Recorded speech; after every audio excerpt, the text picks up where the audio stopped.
l'Association canadienne du cancer et de ses diverses activités, nous avons pensé bon de vous offrir une conférence sur le sujet qui, encore en 2015,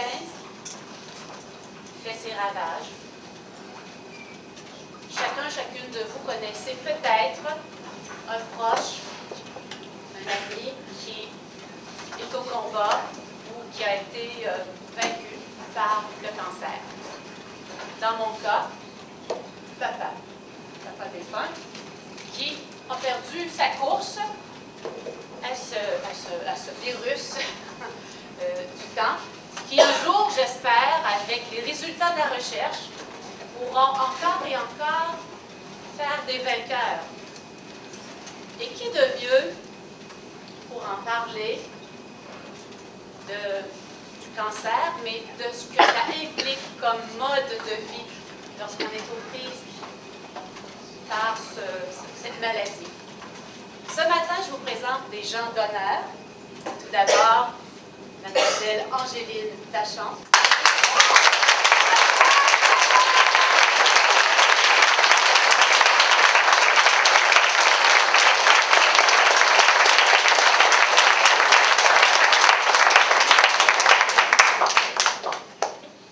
Angéline va s'adresser à vous dans quelques instants.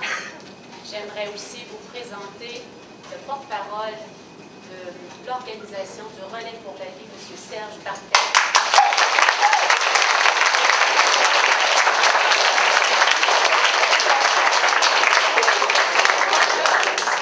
Et notre conférencier du matin, en ce beau 15 avril, M. Sylvain Poisson.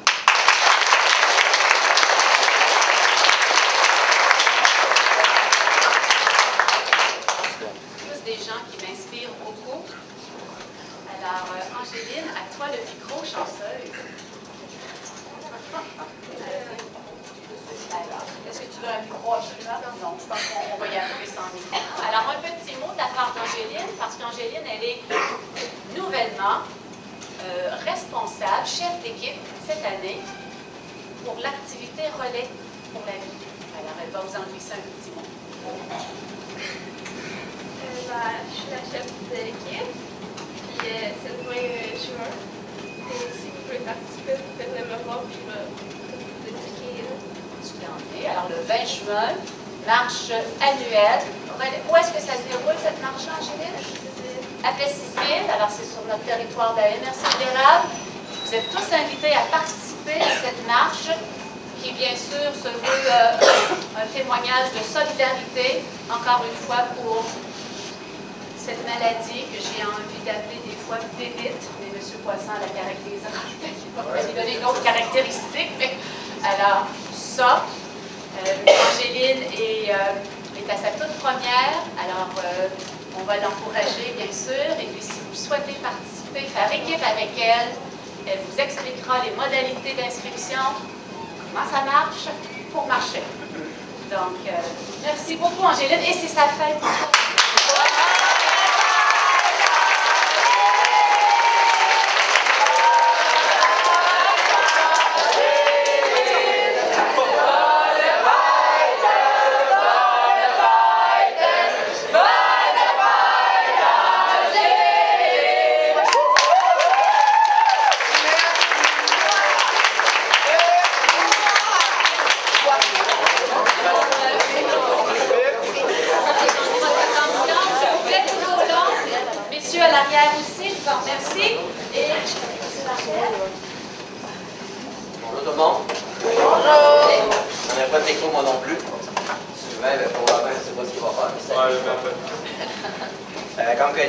Madame Millette vous a dit, moi je suis sûr que vous ne la vois pas, mais là on va faire comme si vous ne la voyez. Madame Millette, comme je vais vous expliquer, depuis 9 ans que le relais existe à Plessisville, c'est toujours à la même place, au Carrefour culturel, c'est toujours la fin de semaine de la fête des pères. Normalement, ça va pas toujours dans les 14, 15, 16 juin, et puis c'est l'année 2006, on tombe toujours une semaine plus tard cette année, c'est le 20 avril. Comme Angéline vous a dit, à chaque année, je dirais ça fait 4-5 ans qu'il y a une équipe qui existe ici après, dans votre école à vous autres. Et d'année en année, ceux qui sont en secondaire 5 quittent. comme celle qui était capitaine l'année passée et quitté à au Cégep. Donc, j'ai été obligé de retrouver d'autres personnes, de revenir ici. Grâce à la collaboration de Mme Guillette, ma représentante Angélique, qui a accepté d'être capitaine de l'équipe de votre collaboration. Une équipe, normalement, c'est 10 ou 15 maximum. Donc, vous pouvez être 20, 30, 40, aucun problème pour ça. Peut-être à la même place sur le site, c'est toute la nuit. Angélique, comme je vous expliqué, vous allez la rencontrer, par votre vous expliquer ça bien comme vous. Je ne rallongerai pas le discours pour ma part. Je vais vous présenter un nouvel ami que je me suis rencontré, M. Sylvain Poisson.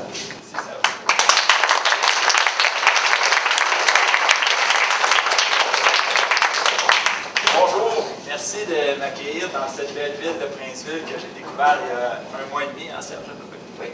Excellent. Juste avant, je vais vous conter une petite anecdote parce que je pense qu'elle s'applique à la situation qu'on est en train de vivre. Mon nom est Sylvain Poisson, j'ai 36 ans, je vis avec le cancer depuis 9 ans dans ma vie. Je vais avoir l'occasion de partager un petit peu mon expérience, mais aussi vous amener un petit peu à travers ce que j'ai appelé la gestion du changement. J'appelle ma conférence « Gérer le match de sa vie » parce que quand on a un défi comme ce que la vie me propose, j'ai eu à gérer le changement. Comme vous autres, dans votre vie, vous avez à gérer le changement. À un moment donné, à votre âge, on se lève, on a plein de boutons d'en face. Donc, on n'est plus la même personne qu'on était en 6e année. Après ça, on arrive à la première année du secondaire, on change de prof, on arrive en secondaire 5, y a-t-il des secondaires 5 ici? L'année prochaine, on s'en va au cégep. C'est la liberté, c'est l'auto, c'est le permis de conduire, c'est la gestion des brosses, c'est la gestion des filles, c'est toute la gestion qui vient avec ça, mais c'est gérer le changement aussi. Est-ce qu'il y a des sportifs ici? Il y a pas moyen. Oui, des sportifs. Des sportifs. Bon, ben, j'imagine qu'il y en a ici qui ont déjà été coupés dans une équipe, qui ont déjà joué peut-être dans le niveau maison, même qui ont été dans le niveau élite. Des fois, on va arriver dans un match de championnat. Comment qu'on va gérer ça, la nouvelle pression de gagner, ou comment qu'on va gérer la coupure? Bien, je vais vous donner tantôt 7 clés qui vont peut-être faciliter votre gestion de tout ça. Mais, même si je sais que j'ai juste 50 minutes, je ne peux pas passer sous silence la rencontre que j'ai faite tantôt. Il y a 8 ans, j'étais enseignant dans une école secondaire et j'ai rencontré un jeune homme extraordinaire qui s'appelle Jonathan Truchon, qui d'ailleurs, je vous invite à aller le suivre sur son site web, sur sa page Facebook, Jonathan Truchon 21 Forever. Et Jonathan se bat encore aujourd'hui contre le cancer. Et à ce moment-là, on est en septembre 2005 peut-être, Jonathan arrive à l'école et il y a une tuque, sa tuque des Canadiens avec son chandail de Maurice Richard qui le caractérise encore aujourd'hui. Et il arrive puis il manque un muscle dans le visage. Tout le muscle du visage ici a été retiré pendant l'été et ils ont mis le muscle du mollet dans le visage. On s'entend pour dire que tu plies la cheville ou tu fais des sourires et tout ça, ça n'aura pas la même perception du visage. Et ce qui m'avait un petit peu choqué à l'époque, c'était la réaction du monde. Jonathan, quand il était parti en secondaire 2 de l'école, c'était le petit bouffon de l'école, c'était un des plus beaux de l'école. C'était lui que tout le monde regardait, puis où est-ce qu'il est Joe, le genre de chouchou de tout le monde, c'était Jonathan. Il y en a ici des chouchous, j'imagine. Ah non, c'était pas vous autres, c'est ça. Donc, Jonathan, c'était ce petit gars-là. Quand il est revenu en septembre, il est passé dans le corridor et tout le monde se tassait. Tout le monde se tassait et, m'excuserez, mais même les profs n'osaient pas le regarder parce qu'il était insécure par rapport à hey, qu'est-ce qui est arrivé. As-tu vu Jonathan, il est défiguré, qu'est-ce qui arrive? Jonathan, à ce moment-là, venait d'apprendre qu'il avait un cancer grade 4. C'est pour ça qu'il venait de sauver la vie dans l'opération de l'été. Puis en même temps, son père avait eu, avant son opération, il voulait être gentil avec, il avait acheté un scooter. Et Joe étant Joe, ben, il est rentré dans un char avec le scooter. Fait qu'il s'est pété la jambe en plus de se faire défigurer le visage. Et ce que je trouvais lourd à gérer à ce moment-là, c'était les regards des jeunes envers Jonathan. Lui qui était l'idole 3 mois avant, 3 mois après, plus personne n'y parlait. On allait à la cafétéria, il était tout seul dans la cafétéria. Et quand je me suis fait opérer 3 ans plus tard, le premier élève qui est venu, c'est Joe. Et Joe m'a dit à ce moment-là, il m'a dit, tu sais Sylvain, le cancer c'est juste un mot. Comment tu vas réagir, qu'est-ce que tu vas faire avec, c'est toi qui vas décider. Donc, tu sais, des fois, au-delà de l'apparence, au-delà de qu'est-ce que la personne peut avoir l'air, c'est important de passer outre parce que peut-être que la personne vit des choses invivables et que des fois, juste par la communication, vous allez pouvoir l'aider. Et à un moment donné, Jonathan était dans le cours d'éducation physique parce que j'enseignais l'éducation physique à ce moment-là. Et il y avait une tuque. Il y a un enseignant qui vient me voir et me dit, Sylvain, tu sais pourquoi que Jonathan a le privilège d'avoir sa tuque dans le cours d'éducation physique? Je dis à Jonathan, ben Joe, viens ici.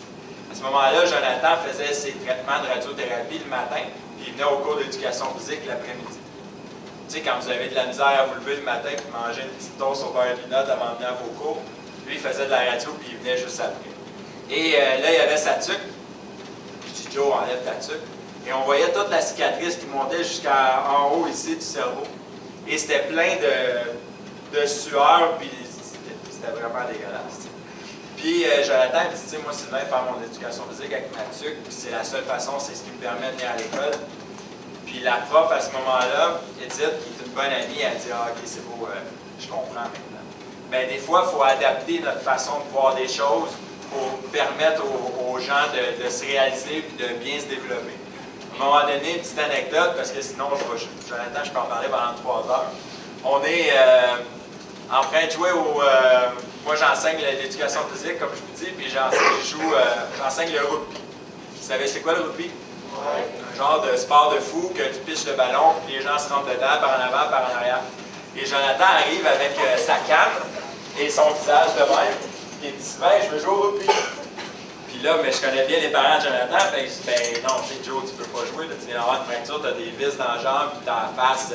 Moi, je lui parlais comme ça, je dis, t'as l'air d'un singe, là, tu joueras pas au rugby, certain. Il dit, Sylvain, je veux jouer au rugby. Je dis, parfait, tu veux jouer au rugby, pas de problème. Fait que là, je vais dans cette équipe-là, puis je joue au rugby. Mais là, tous les autres élèves, ils ne voulaient pas y rentrer dedans parce qu'ils ne voulaient pas être blessés. Fait que là, après 5 minutes, il vient me voir, il me dit, Sylvain, ils ne veulent pas me plaquer. Tu sais, arrête de leur dire de ne pas me plaquer. Je dis, Joe, j'ai rien dit, là. Ils ne veulent pas te plaquer, qu'est-ce que je fasse? Fait que là, il dit, ouais, mais moi, je veux me faire plaquer. Je suis parfait. Fait que là, je prends le ballon dans l'autre équipe, je me mets un chandail de l'autre équipe, et je kick le ballon directement sur lui, puis j'arrête pas de courir. Puis, je le plaque. Fait que là, j'ai dit, OK, côté prof, c'est pas super éthique. Mais bon, c'est ça qu'il voulait. Fait que j'ai rendu un service et après ça, ben, il a continué son cours d'éducation physique, il a été correct. J'avais un petit peu peur, là, mais bon, c'était correct. Mais juste pour vous dire aussi, tu sais, que Joe était doté d'une persévérance hors du commun, une persévérance qui m'a transmise. Maintenant, c'est ma petite parenthèse, Jonathan Truchon. Et je vais commencer ma petite parenthèse à moi. Si je suis ici dans le cadre d'une campagne. La campagne s'appelle Monsieur V, Monsieur V. Et, je vais y revenir à celle-là. Et la campagne s'appelle Monsieur V, Monsieur V, Monsieur V, Monsieur V, Monsieur V. Et on fait le tour des écoles. C'est-à-dire, on va faire une 40aine d'écoles cette année. Cette campagne-là vise à faire la prévention du cancer de la peau. Moi, j'ai eu un diagnostic en 2006 de cancer de la peau. Ça fait 9 ans maintenant. Dans ces 9 ans-là, j'ai eu 8 récidives de cancer, dont 2 qui étaient supposément fatales, mais grâce à la médecine et une expédition aux États-Unis que je vais vous expliquer, mais ça fait que je suis encore là. Une des raisons qui fait que je me suis engagé dans cette campagne-là, c'est que 90% des cancers de la peau sont évitables. Ils sont évitables parce qu'on peut les prévenir. 90% des cancers de la peau sont reliés à une surexposition au soleil. Fait que pendant les prochaines 40 minutes, j'imagine que c'est à peu près ce qui reste, je vais essayer de vous donner quelques moyens pour faire en sorte que vous n'allez pas être à ma place dans quelques années et parler de votre cancer de la peau. Parce que mon objectif, c'est de faire en sorte que le nombre de cancers de la peau diminue. Donc, c'est ça que je vais essayer de vous transmettre à travers aussi certaines clés, comme j'expliquais tantôt, pour faire face au changement. Donc, ça ici, c'est vous savez son nom, là, le gars qui joue dans l'émission Les Parents. Est-ce que vous avez fait déjà l'expérience du photomaton, des fois, si vous allez à la ronde ou dans des activités comme ça, qui peuvent, c'est une photo, vous allez dans une machine, prendre une photo avec 3 mm de profondeur et votre photo naturelle. C'est pas le genre de photo que vous allez mettre sur Facebook, on s'entend. Mais c'est une photo qui va vous permettre de voir si vous êtes à risque d'avoir un cancer ou un cancer de la peau relié à une surexposition au soleil. Première question que je pose à vous. Y en a-t-il ici qui vont faire une activité physique cet été? Oui, quel genre? Natation? Soccer? Quoi d'autre? Dans le fond, là, les secondaires 5? Hein?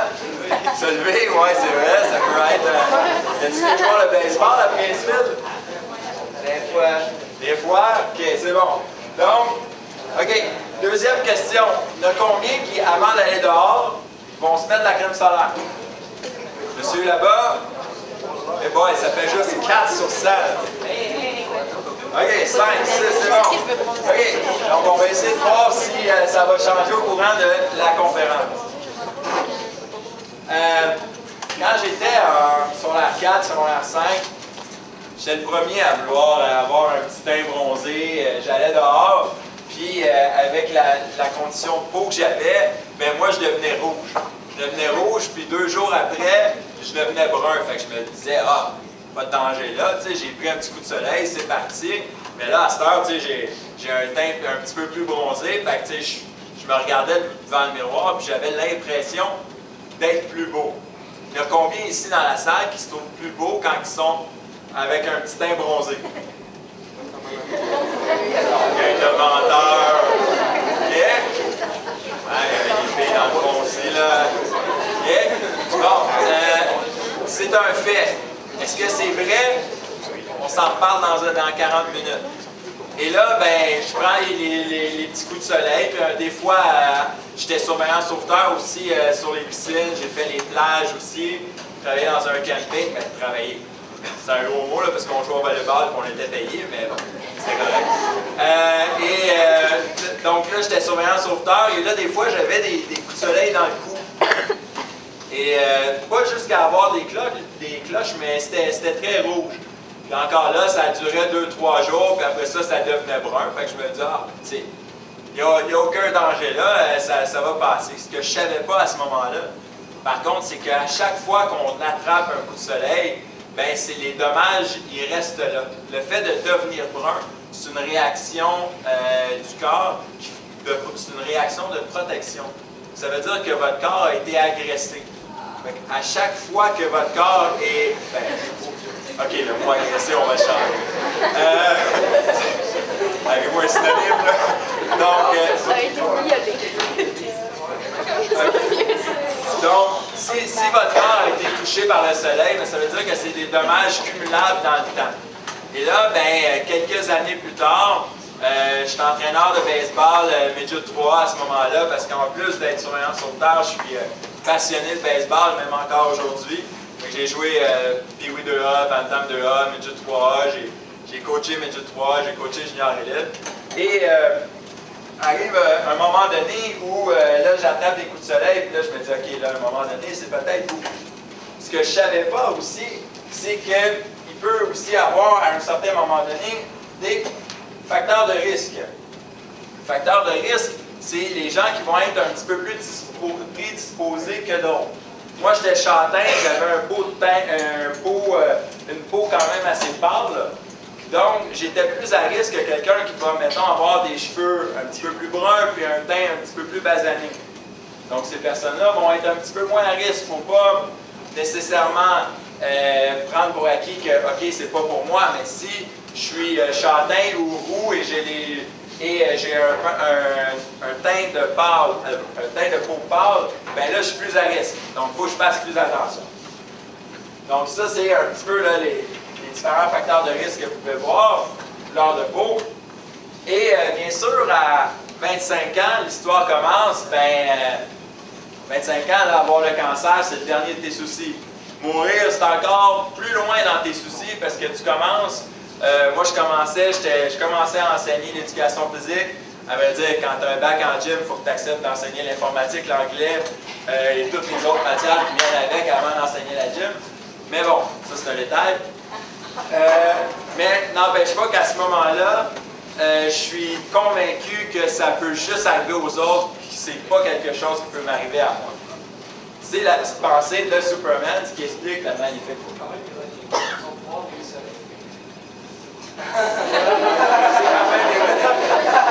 C'est drôle que la photo soit là.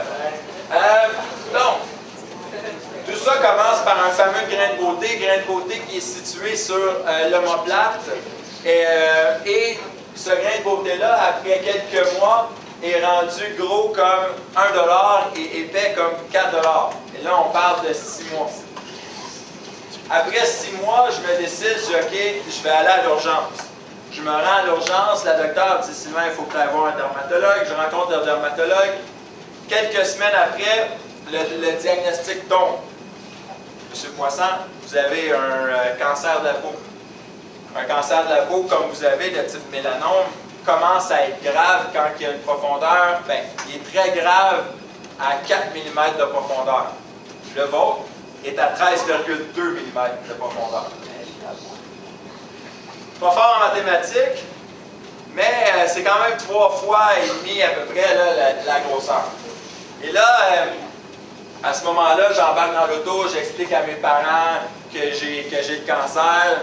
Là, bien sûr, ils me posent une panoplie de questions sur les traitements, et ainsi de suite. Je ne le sais pas à ce moment-là. Quelques semaines plus tard, j'ai subi la première opération.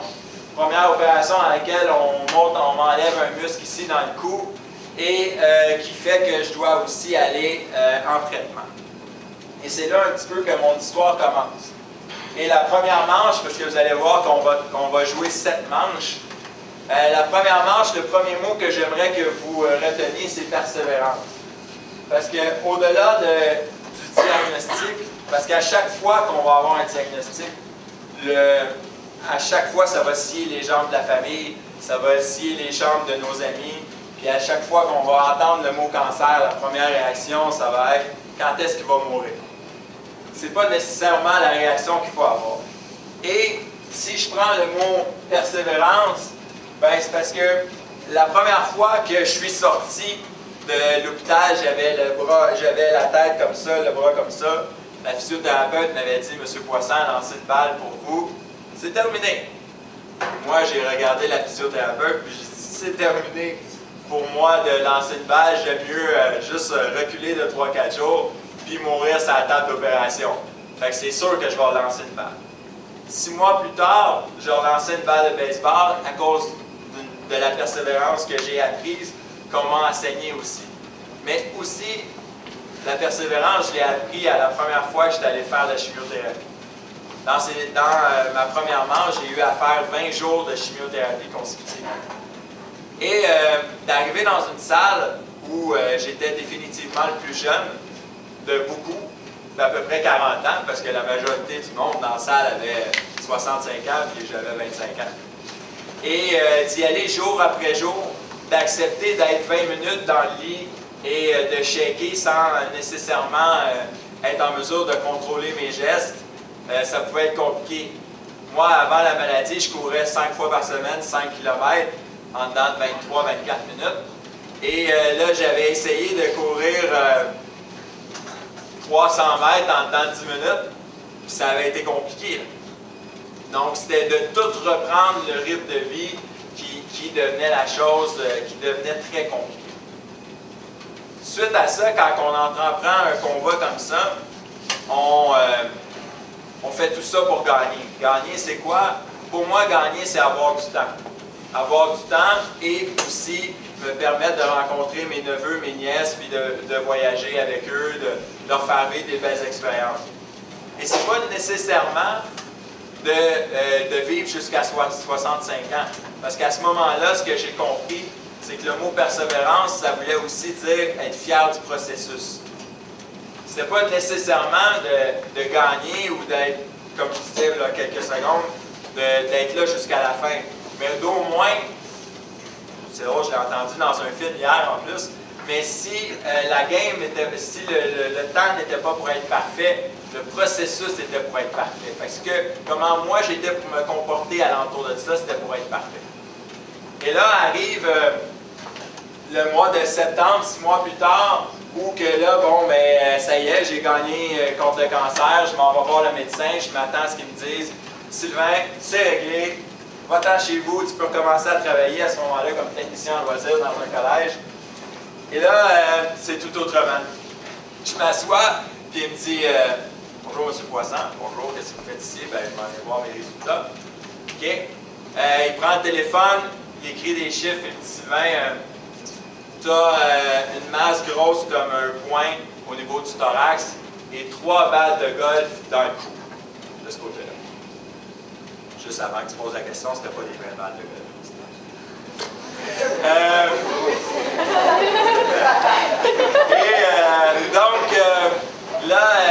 Il me dit, ça c'est la première des choses. La deuxième des choses, c'est que tu vas devoir faire des soins palliatifs ici.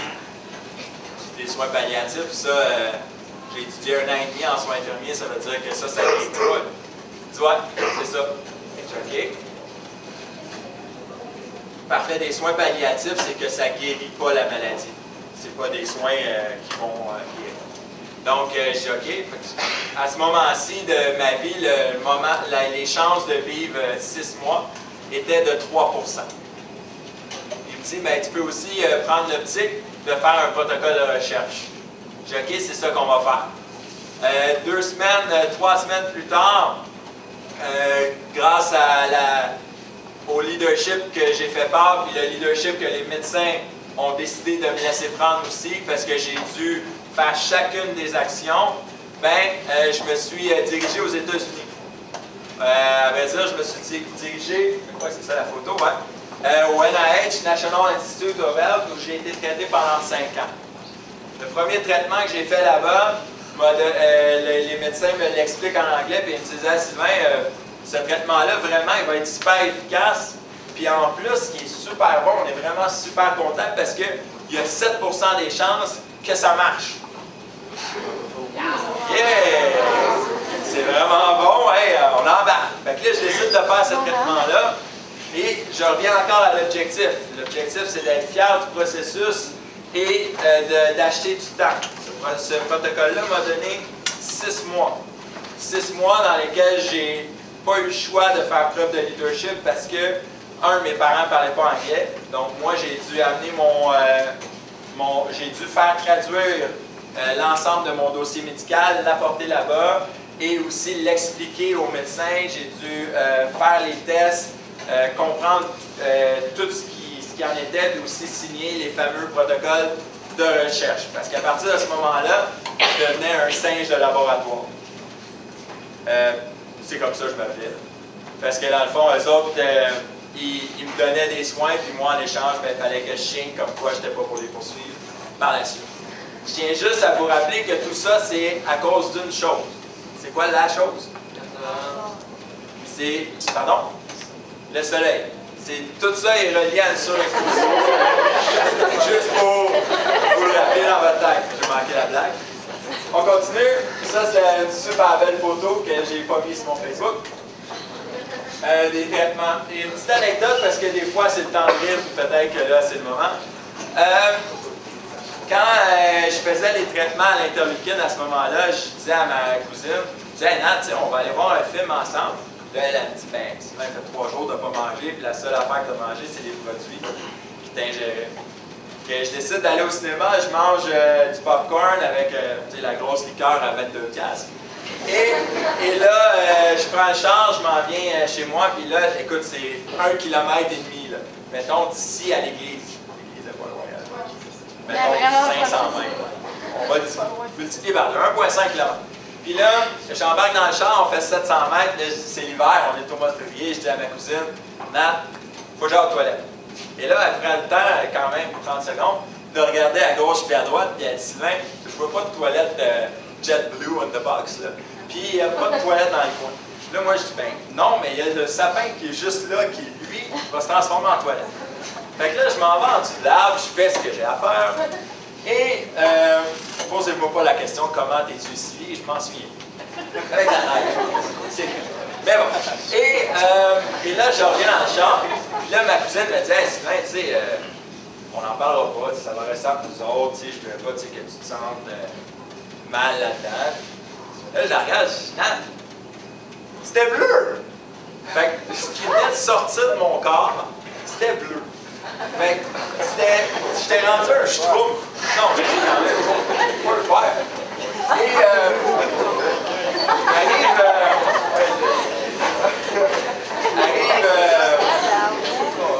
arrive un petit peu plus tard, au mois de mars, je me rends dans les bureaux de médecin et là, le médecin me dit ah, Sylvain, on est content que tu sois là, on va regarder tes scans, d'après moi, on va avoir des bonnes nouvelles pour toi, puis vraiment, on pense que c'est fini, tu vas pouvoir rentrer chez vous.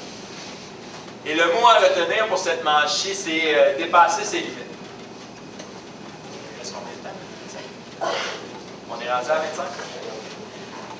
Il reste combien de temps, là, selon l'horloge? 25 minutes. Il reste 25? OK, c'est bon, on est dans le temps. Donc, là, on arrive, il est du bon. Sylvain, on a vérifié les scans. On a une mauvaise nouvelle, la maladie est revenue. Le traitement qu'on a fait n'a pas marché. Puis on doit te proposer notre protocole TANK.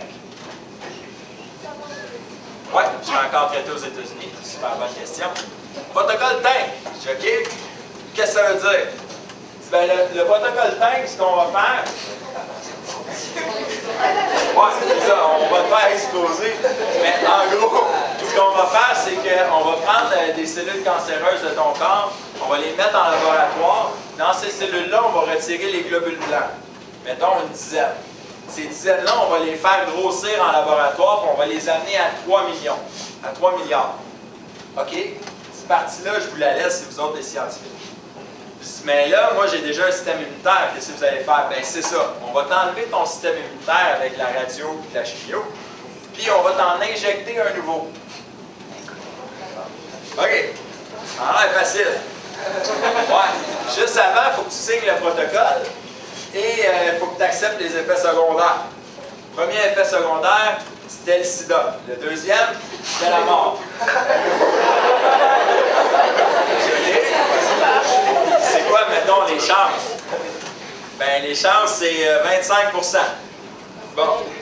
OK, fait qu'on est quand même à 75% des chances de ne pas avoir sida et de ne pas mourir. Mais si tu cumules les deux, c'est moins que ça, mais en tout cas. Et là, j'appelle ma médecin, conversation super intéressante avec la médecin. Je suis dans le char pour aller à l'aéroport. Je dis, docteur Royon, ils veulent que je signe un protocole et ils me disent que j'ai la chance de pogner le sida, tu sais. Ouais, mais là, elle me dit, bien honnêtement, là, je pense qu'il est comme c'était hier. Ouais, mais c'est bien le sida, à cette heure, ça se guérit. OK. Mais là, je dis là, mettez-vous à ma place. OK, j'ai 27 ans, je suis célibataire. On va souper avec une fille, mettons. Salut chérie, ça va bien? Oui. Oui, comment tu vas? Ah, tu sais, moi j'ai un enfant, puis tout. Ah, moi, je n'ai pas d'enfant, j'ai le cancer. J'ai le sida, mais honnêtement, ça se guérit, c'est correct. Pas sûr. Vraiment pas sûr. Fait que je décide de faire le protocole pareil.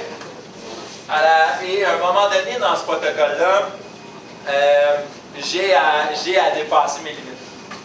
Pourquoi? Parce que j'arrive au jour 8, non, au jour 12. Le jour 12, ça fait 4 jours que j'ai plus de système immunitaire et j'ai le bras gros comme la cuisse.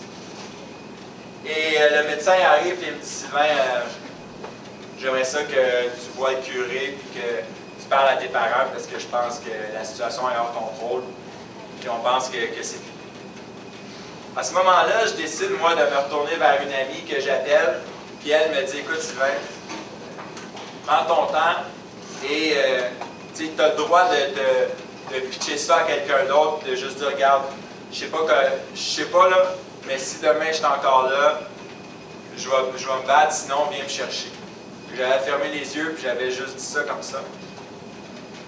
Et à un certain moment donné aussi, dans ma chambre d'hôpital, parce que ça faisait 2 semaines que j'étais là, j'avais une petite revue nécrologique, tu sais, qu'on voit dans le journal des gens qui sont décédés, d'un de mes amis, Martin, qui était décédé il y a 6 mois avant ça. Et à ce moment-là, je me disais, ben tu sais, c'est juste normal. Si Marthe est décédé, puis c'était mon idole, on a tout fait ensemble, on a passé en boxeur dans des fontaines de Trois-Rivières. On a sorti d'un bar, on a repris des finales, on a repris au Centre Bell ensemble. Ben gars, je vais aller te rejoindre mon job, puis c'est terminé. Et à un certain moment donné, j'ai juste dit, c'est pas vrai. Marthe, il ne ferait pas ça. Marthe, si on était les deux dans la Ligue américaine, puis lui, il ne pourrait pas aller dans la Ligue américaine, il me dirait, ah ouais, force-toi, puis va dans la Ligue nationale. Fait que c'est ça que j'ai décidé de faire cette journée-là. Cette journée-là, j'ai juste décidé de me donner le droit de vivre, même si j'avais perdu mon meilleur chum. J'avais juste décidé de croire en moi une journée de plus, puis de voir qu'est-ce que c'était pour donner. Cette journée-là, j'ai accepté de dépasser mes propres limites. Un peu comme vous, des fois, ça peut être de dire, ah ben, la personne à côté de moi, elle a eu 80, moi j'ai eu 75. Ben c'est normal, elle a peut-être été meilleure que moi. Ouais, mais si tu fais plus d'efforts, peut-être que tu vas avoir 85. Ouais, pourquoi avoir 85, ça donne quoi? Ben juste pour aller au meilleur de ce que tu es capable de faire. Être fier du processus. C'est là que je l'ai compris le plus. Le jour d'après, je me réveillais. 4 jours après, je sortais de l'hôpital, 37 livres de moins que qu'est-ce que j'étais. Ça a pris 1 an pour reprendre le poids que j'avais perdu pendant ces 3 semaines-là. Ça a pris 1 an pour me remettre de tous les effets secondaires. Et je fais un petit sourire parce que je m'ennuie avec les effets secondaires. Dans les effets secondaires, quand je suis sorti de là, ben, je suis sorti de là blanc comme je suis là, ou rouge, dépendant. Je suis sorti avec les cheveux qui poussaient blanc, les sourcils qui poussaient blanc et le poil qui poussait blanc aussi. Quand tu vas aux toilettes la première fois, tu as 27 ans puis ça pousse blanc partout, c'est surprenant. C'est surprenant. Et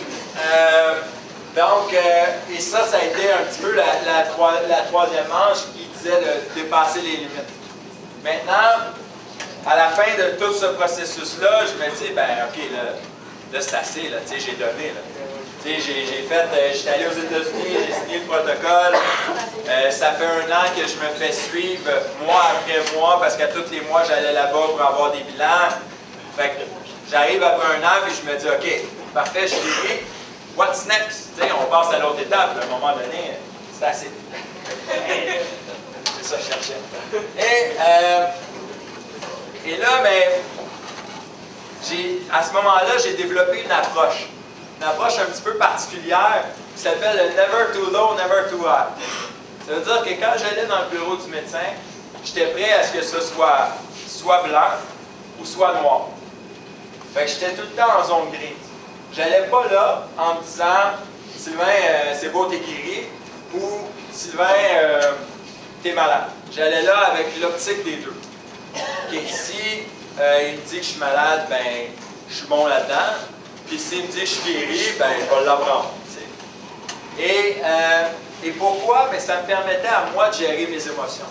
Parce que je ne pouvais pas me permettre d'aller là et de dire, ben OK, je suis guéri, wow, c'est le party, c'est terminé. C'est pas vrai. Okay? Et parce que même si tu n'es pas malade pendant 3 mois, parce que je me faisais voir aux 3 mois, mais ça ne veut pas dire que dans 3 mois, il était pour me dire que j'étais guéri encore. Puis s'il me disait que la maladie était encore là, bien moi, émotionnellement, je ne pouvais pas broyer mon corps. J'en avais assez de chier mon corps à cause du traitement. Je ne pouvais pas le broyer en plus. Okay?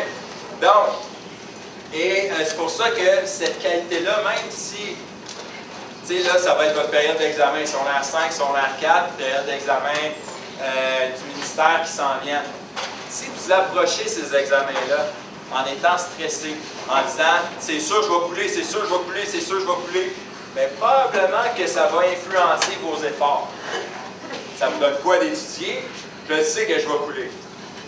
Mais si au contraire, tu fais juste dire « hey, je vais faire tous mes efforts, je vais être fier du processus, je vais arriver là, puis arrivera ce qui est arrivé, mais au moins je vais être sûr d'avoir donné tout ce que j'avais à donner. C'est ce que je vous conseille de faire. Et moi, ben, quand j'arrivais à ces examens-là, j'avais tout changé mon alimentation, je faisais attention à ma condition physique, je faisais attention à mes sommeils, donc tout était contrôlé, fait que je ne pouvais pas faire plus. Et là, et là arrive le moment où je rencontre les médecins, et là ils me disent, bon, Sylvain, la maladie a venu. Bon, encore.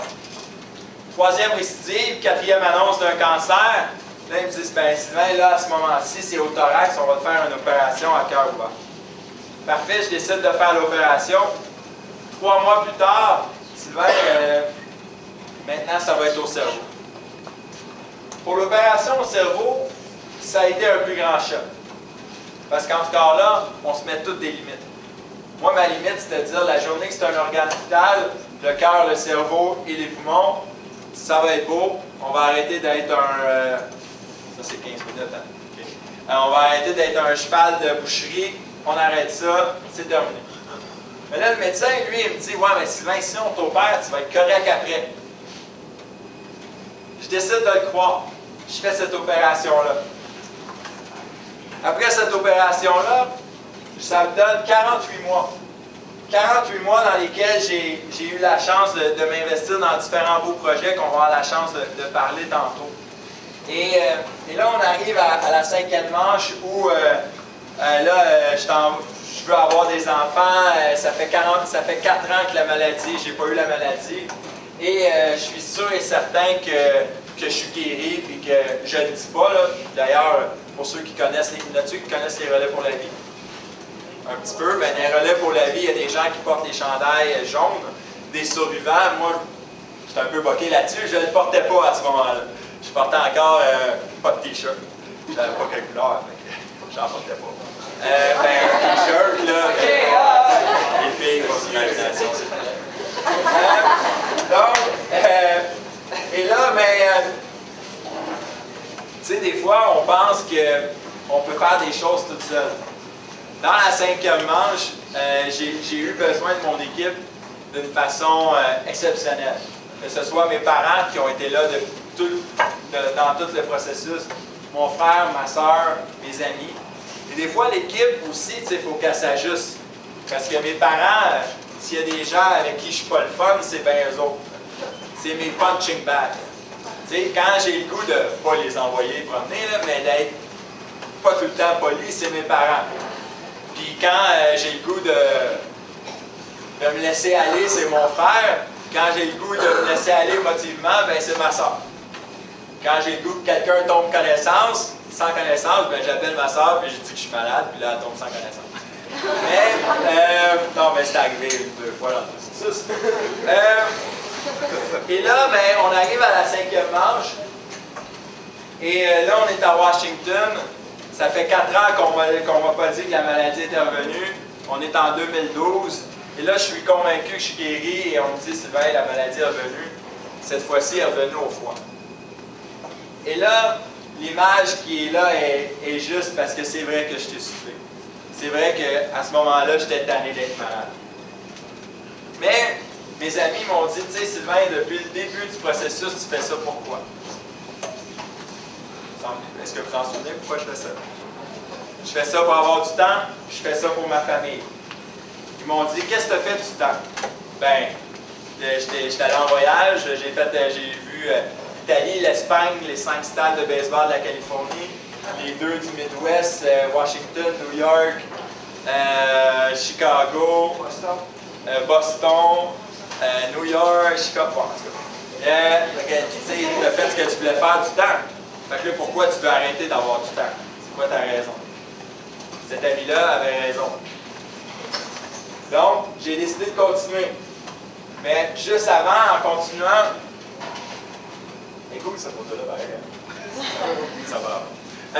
Les gens de Washington me disent en même temps qu'ils m'annoncent le diagnostic, ils me disent, Sylvain, en passant, nous ici, on ne peut plus te traiter. Parce que tu as fait l'ensemble des protocoles de recherche, donc il va falloir que tu retournes à Montréal. Bonne nouvelle, c'est qu'au Jewish, il va y avoir des protocoles de recherche dans lesquels tu vas être admissible, puis tu vas pouvoir poursuivre tes traitements.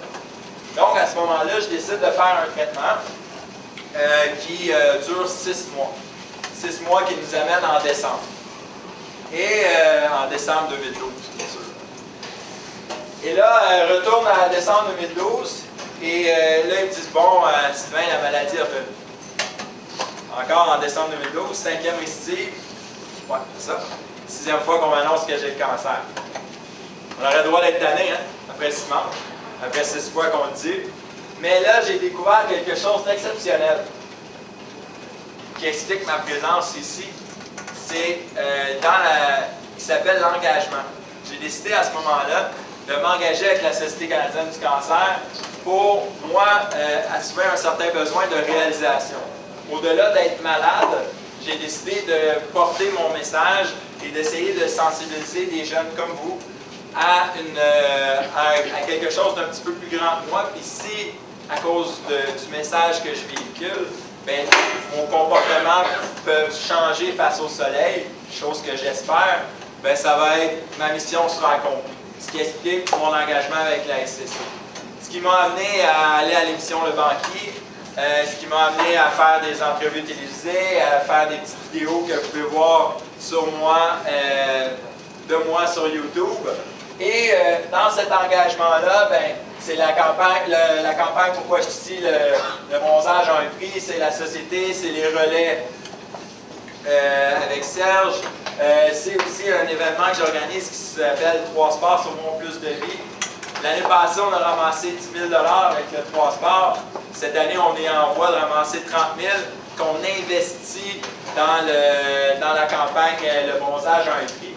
3 sports, c'est quoi? C'est des équipes qui viennent jouer au volleyball, au hockey-ball et à la balle de nez. Chacune des équipes joue 6 parties dans la fin de semaine.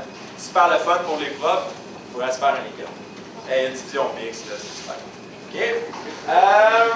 Donc, c'est comme ça que moi, j'ai décidé de me réaliser en m'engageant dans la cause. Et pas juste en étant spectateur à côté. Et là, à ce moment-là, ben, j'ai fait un traitement à l'ipilimumab à Montréal qui m'a donné un an, vraiment de 2012 à 2013, qui ont rapetissé un peu là, les métastases que j'avais à ce moment-là au fond. Arrive un petit peu plus tard, la 7e manche. Ah, ben ça, c'est quand j'étais allé au banquier. S'il y en a qui ont vu l'émission. Non. À la question combien j'ai gagné avant qu'elle arrive, 68 000 plus 12 000 en voyage. Est-ce qu'il en reste? Oui. C'est beau. J'ai voyagé. Donc, c'est ça. Oups. 7e manche. 7e manche, ça arrive. Pour les camps? 7e manche, ça arrive en décembre 2014. Les médecins me disent Sylvain, il va falloir que tu commences des nouveaux traitements. Nouveaux traitements qui ont commencé il y a 3 semaines, dont que je vais faire des traitements à toutes les 2 semaines pendant 2 ans. Le dernier étant mercredi de la semaine dernière, et je vais faire ça à toutes les 2 semaines. Pourquoi j'ai décidé de le faire? Ben, parce que je suis passionné de ce que je fais. Je suis passionné de transmettre le message que je fais avec vous aujourd'hui. Passionné de la vie à cause des voyages et des choses que je découvre.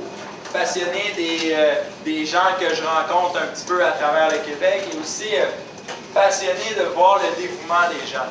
Vous savez, Serge, tantôt on parlait de son emploi au quotidien, de voir des gens comme lui qui s'investissent dans une cause comme la mienne, une cause qui fait en sorte que je suis là.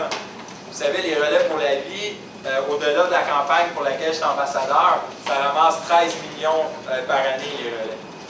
Ben, moi, on va en parler tantôt, mais mon cas, ça a coûté 1,5 million à la recherche. Si, via différentes campagnes de financement, on ne ramasse pas ce 1,5 million-là, ben, je ne suis pas ici pour faire le message de prévention que je suis en train de vous faire. Donc, merci à Serge, en gros.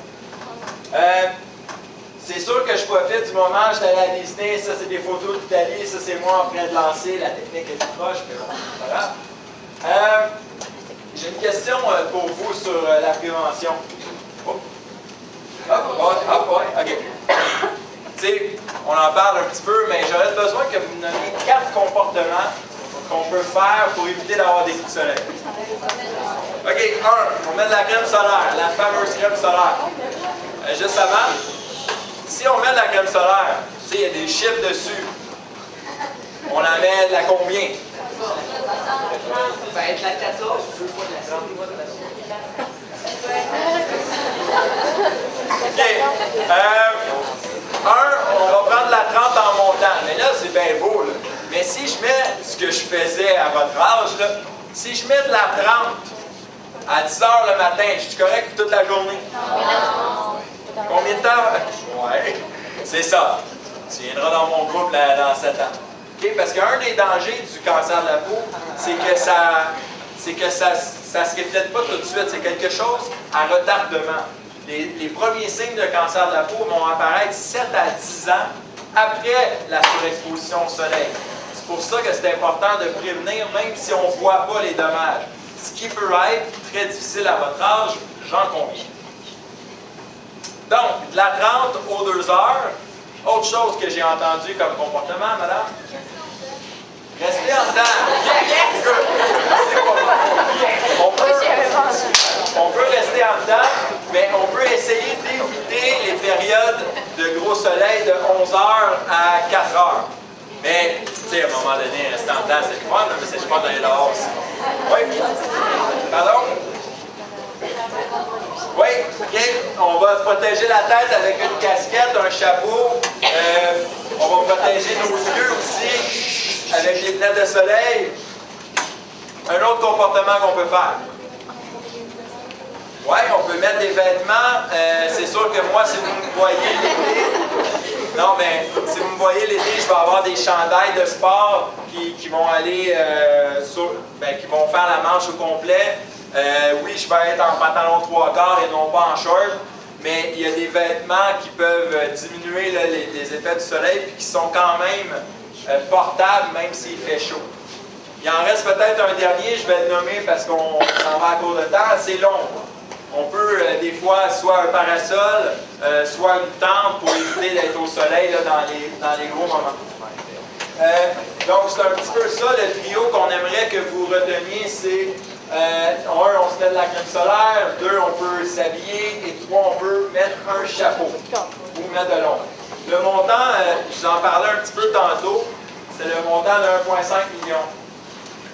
Et vous savez, tantôt dans mon introduction, je vous ai parlé de la gestion du changement et des 7 qualités que j'aimerais que vous vous rappeliez. C'est quoi déjà les 7 qualités? Pardon? Oui, la passion, la persévérance, l'engagement, le leadership, dépassement des limites, super. Implication. Never too low, never too high. OK? Il en manque un. L'équipe. Super. C'est bon, hein, vous avez suivi. Mais tout ça, ça va nous permettre de gérer le changement. Quand on va arriver devant un changement, on va tout le temps avoir un choc. Moi, dans le choc, c'était quoi? C'était l'annonce de la maladie, qui est devenue quand même à plusieurs reprises. C'est sûr qu'à chacune des fois, je me donne le droit d'être en maudit contre la vie en général. Mais au départ, ça durait 2 semaines. Maintenant, ça dure une journée. Après ça, c'est sûr qu'il y a tout le temps une période de désorganisation. Mettons, quand le médecin dit « OK, Sylvain, la maladie est revenue », on fait quoi? Mais le médecin ne peut jamais te le dire tout de suite. Il faut tout le temps que tu passes des tests. Après que tu passes des tests, on va te rappeler dans 3 semaines. Après, dans 3 semaines, « Ah, monsieur, on a perdu votre dossier. » Donc, là, on va vous rappeler dans 3 semaines. Donc, tu sais, c'est des choses qui arrivent. Donc, là, pendant ce temps-là, on est désorganisé. Mais on a le choix, nous, en tant que personne, de savoir quelle importance qu'on donne à ça. Est-ce que je la laisse m'affecter ou je la laisse pas m'affecter? Après ça, l'autre chose, c'est... 3 minutes? OK. Bon, à un moment donné, moi, j'ai décidé de l'accepter. Moi, ma vie, je suis malade. C'est ça. Maintenant, ce que je décide de faire avec, c'est mon choix à moi. Si je décide de me laisser affecter par la maladie, c'est mon choix. Mais si je décide de me réaliser comme je décide de le faire à travers la maladie, c'est à chacun son choix. Donc, ça, c'est mon petit cycle pour gérer le changement que je vous suggère peut-être de prendre une photo visuelle et de réfléchir. Une minute, j'ai terminé. Vous savez, vous allez avoir des défis, peu importe c'est quoi. Peut-être qu'il y a des défis que vous n'allez pas pouvoir choisir comme la maladie. Par contre, vous allez tout le temps pouvoir choisir comment vous allez percevoir, qu'est-ce que vous allez faire par rapport à ce défi-là. Enfin, dernière petite chose que je tiens à vous dire, parce que la slide n'avait juste pas rapport dans ma présentation, mais je voulais en parler, c'est les fameux lits de bronzage. Les lits de bronzage augmentent de 75% vos risques de cancer de la peau, parce que les rayons sont 5 fois plus forts que les rayons du soleil. Donc, avant d'aller là, mesdames, parce que c'est surtout vous, pensez-y. Et j'espère que la prochaine fois que vous allez aller au soleil ou devant un lit de bronzage, imaginez juste ma petite photo et dites « Hey, j'ai fait tout ce que je pouvais faire pour essayer de prévenir le cancer de la peau. » Sur ce, je vous remercie beaucoup.